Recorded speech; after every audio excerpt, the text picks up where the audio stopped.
What up, critters, old and new? Welcome back to the channel.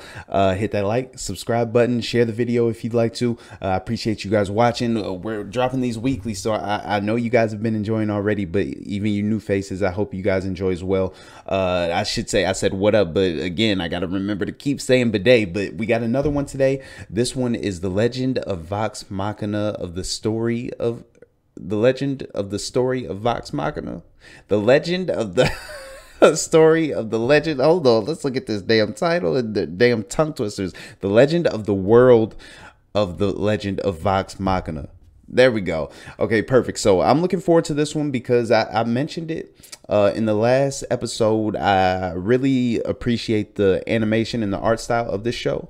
I wonder if we're gonna get because I've seen like snippets of like the intros for some of these campaigns, so I think we're gonna get a lot of background on that, and I'm excited because I always have appreciation for the style of these shows and how they come about. So I love concept art, anything.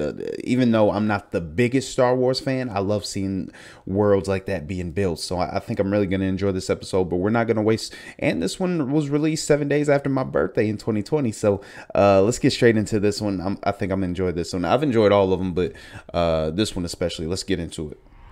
We're seeing these amazing designs coming in. Rooms and taverns and courts, locations and color palettes. It's gorgeous. It's epic. I love that I recognize the faces now. Keyleth. To see it all for the first time, I went Pike, and I sat in my car and Matt I just Mercer. started crying. I think his name was like, Brandon, the producer or director. Real.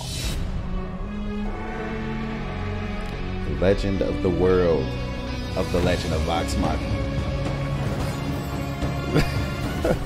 That music gets me so amped up every time I hear it. The trajectory of this story over the years has constantly defied our expectations. The size and the scale of it has felt so large and sweeping to us in our minds. And so you think, what could possibly live up to it? And the team at Titmouse has really been answering the call. Okay, Titmouse, I did pronounce it right. Titmouse Cool. is one of the best animation There's a whole lot of studios sixes in that address. Period.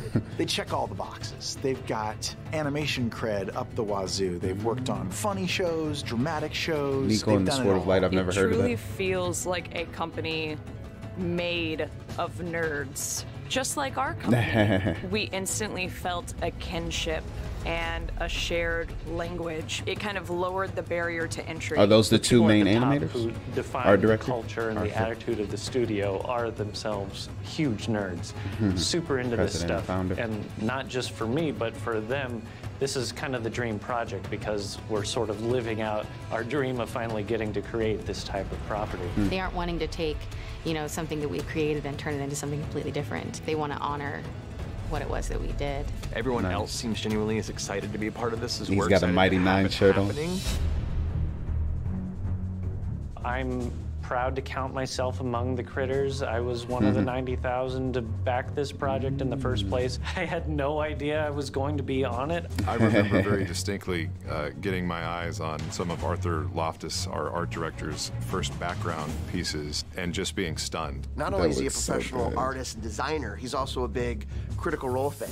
So the fact that you've got somebody who really knows the show, who's designing things even down to minute detail, like even Matt Mercer's like, oh yeah, I forgot about that. Arthur hasn't forgotten about it. Like he's put it in the show. Jeez. And that's something you just don't get in any animated series. Usually the executive producer has to explain to the art director the feeling that he's trying to evoke or she's trying to evoke. But Arthur knows that feeling because he watched it live. A lot of the vision does come from Arthur. That speaks but to Matt then what Mercer I again, add to it with is, his detail and you know, how to explaining make things as the world game seem master. really alive and believable. My role as supervising director is to really coordinate and work with the story team. We're literally translating idea into visual and finding opportunities to really push There's those the moments key. to make the world feel that much more integrated. Sunjin works on all the episodes, and he's got the big picture, the 10,000-foot view about where the story is going over the course of the season, where the story is going over the course of the series. He is so dope. dedicated to making sure that it feels right for The Legend of Vox Machina. I have never felt more confident in letting other people handle a vision of mine than already seeing what they're doing with it, the whole team. We're getting to revisit all of these great locations that we explored That in the map is original huge. Vox Machina campaign that we And I've played only through gotten live. the Iman. Locations I've like only gotten Iman. a taste of Iman it. is very much the central fantasy metropolis of this continent, at least from a human society standpoint. And so these first episodes really kind of introduce us to that place. The initial sketches that Arthur did of Amon were so striking and so epic in scale and scope. Jeez, that's the opening shot, We had to go back and look at Matt's original drawings and be like, is this right? Does this match? And it does. He took what Matt did on a 2D piece of paper and turned it into a 3D world. I think when you think of Iman compared to other fantasy cities that you know, like Rivendell, there's going to be a certain familiarity to Iman because it's kind of like a fantasy New York. There are elements to it that I think everyone can recognize. Stylistically, we just wanted to give people a nice way to sort of slip into this medieval fantasy world without being too challenged with the weirdness of like all the other stuff that's going to come This is later. awesome. Could you imagine if they had like a real There are few world, locations kind of that like we get Harry to Potter explore world in the animated Universal? Series first season. Early in, we get to visit the Shale Steps, which is a place that was not seen in the campaign streamed wise. It's a coastal fishing city among a unique looking cliff range that itself looks like waves frozen in the motion of crashing onto a shore. And then Vox Machina, as you know, makes a journey from Amon to Whitestone. And even the journey that they take, Arthur has taken, again, early maps that Matt drew up and turned them into real places with transitions from forest to desert to jungle to mountain. We're looking at different landscapes existing in the real world, taking ideas from each of them and sort of assigning them locations within the Critical Role world. That's awesome. For example, when we get closer to Whitestone, things look a bit more like Yosemite. It's the Alabaster Sierras, so we picked from the actual High Sierras and took those shapes and the way the trees look and the way the vegetation spreads across them and assigned it. Our other large location for season 1 is going to be Whitestone. The architectural language we really wanted to play with and make sure that it felt authentic. He went back into the history of the world and the history of the continent and thought, if people had sailed here via boat, what would their architecture look like? So all of our buildings kind of have this feeling of like a ship's bow coming out of the ground. All the rooftops have sort of that sloping ship's hull sort of So shape to it. intricate. I love that. I don't. That's so interesting to see how they design this whole world, and You can't really I love seeing this mention the play Sea out. of Whitestone without mentioning the Sun Tree. The I was first time gonna I say, saw what the was Sun Tree, the motivation for that?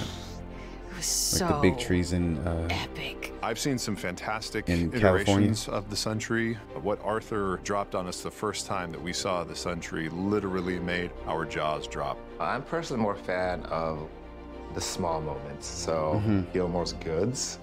It's I like. something that I'm a we've big fan of pictured in Gilmore our too. head I for like so him. long of I wish we what would have saw Gilmore's him more in this Glorious first Goods season. looks like. There's so much detail. It's very specific. That was another thing that kind of took me by surprise, is sort of the work that everyone put in to understand the world that we've been playing in for the past 5 years. And it's beautiful. It's so good.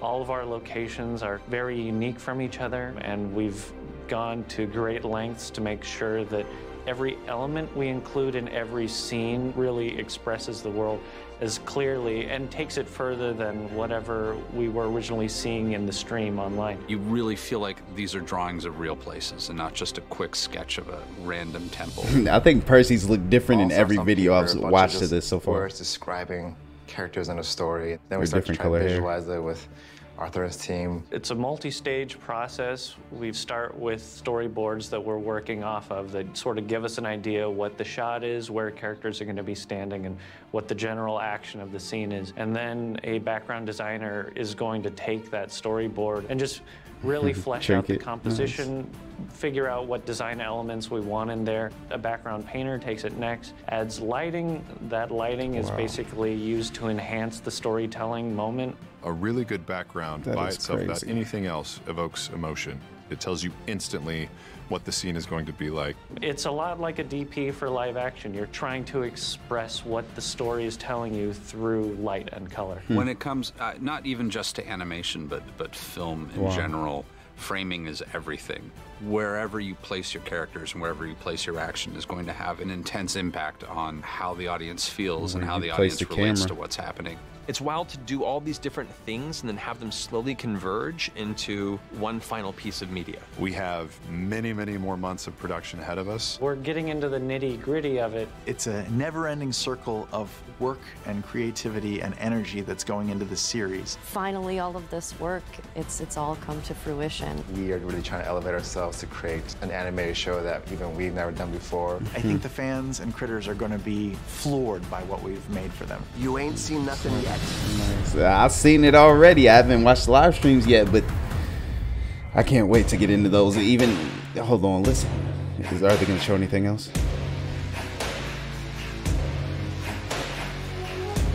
That damn music is epic. I'm contemplating setting that as my damn ringtone.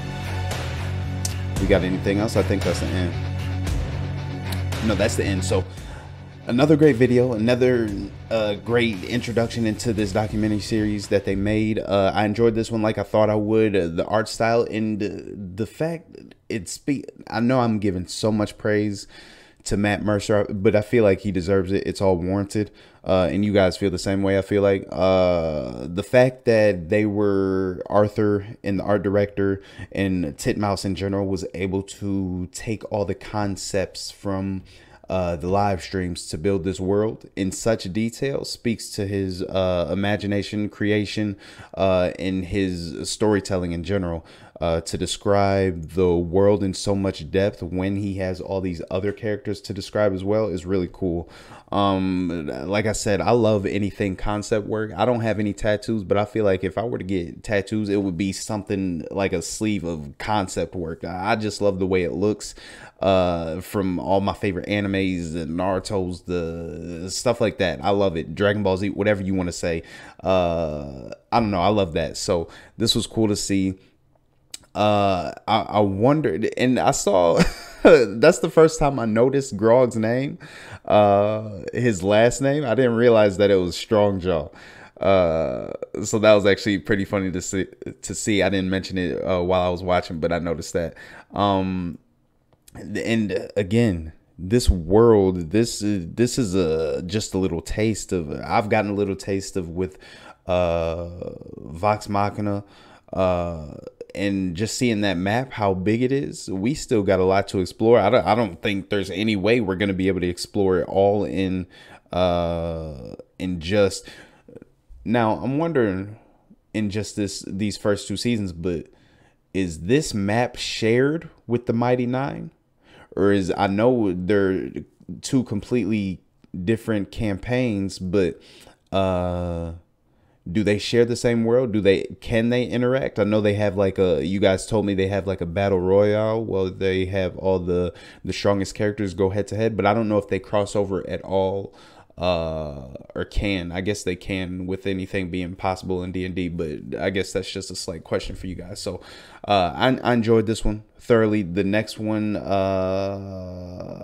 you guys know how I am with these titles, but we'll be getting to the next one next week, and we'll be starting. I think we only got 3 more of these. So we'll be getting on to the live streams and the comparisons between the animated series and the live stream soon. And I think since I've already seen the moments, I kind of want to get into. I feel like the build up watching through the live streams would pay off so much more than just watching the snippets. But maybe I'll start off with one, see how that goes, and then maybe I don't know. I'm still figuring things out. You guys have been great for recommending ways to watch these, in what order to watch them and all that. So you guys have been awesome. I love you guys. Continue to love one another.